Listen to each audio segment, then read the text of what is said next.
Hello class, आप पढ़ रहे थे the summer of the beautiful white horse.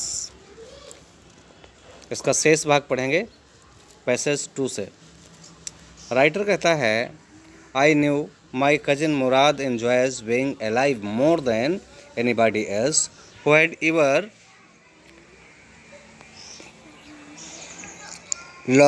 लॉगिंग्स had been longings to write. एक बार पुनः देख लीजिए। राइटर कहता है, I knew my cousins Murad enjoyed being alive more than anybody else who had ever fallen into the word by mistake. अर्थ देखिए, I knew मैं जानता था कि my cousin Murad enjoyed being alive more than anybody, कि मेरा भाई मुराद अत्यधिक आनंद लेता है देन एनीबॉडी, किसी भी जीवित व्यक्ति से, else who had ever Fallon into the world, जो बाय मिस्टेक, जो किसी गलती के द्वारा इस संसार में जीवित है। या इसको ऐसे कह सकते हैं, राइटर कहता है, मैं जानता था कि मेरा भाई मुराद किसी भी अन्य व्यक्ति की अपेक्षा जीवित रहने का आनंद किसी भी अन्य व्यक्ति की अपेक्षा अधिक लेता था। ऐसे व्यक्ति जो इस संसार में गलती से आए हैं। But this was more than even I could believe, लेकिन वो उससे अधिक था जितना मैं विश्वास कर सकता था।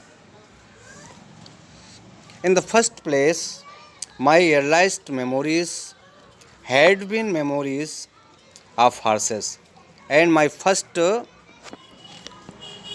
longings had been longings to ride। Writer कहता है, पहली बात, मेरी सबसे पुरानी स्मृतियां तो घोड़ों से जुड़ी थी।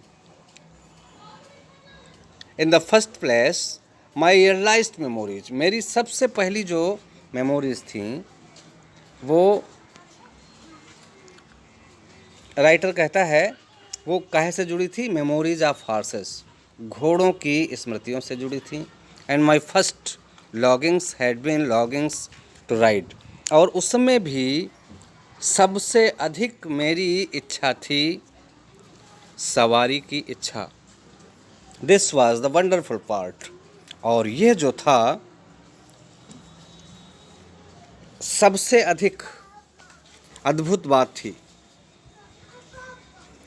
In the second place we were poor, और दूसरी बात ये थी कि हम लोग गरीब थे।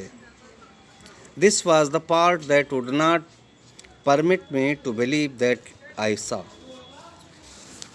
परमिट, स्वीकृति देना, यह वो हिस्सा था जिसके कारण मैं विश्वास नहीं कर सकता था जिसे मैं देख रहा था। तो इस तरह से अगर आप पढ़ेंगे, थैंक्स स्टूडेंट्स, आप लोग आगे कल पढ़ेंगे। इसको पढ़ने के बाद आप लोग इसका सेंस निकालें और टफ वर्ड लिखें।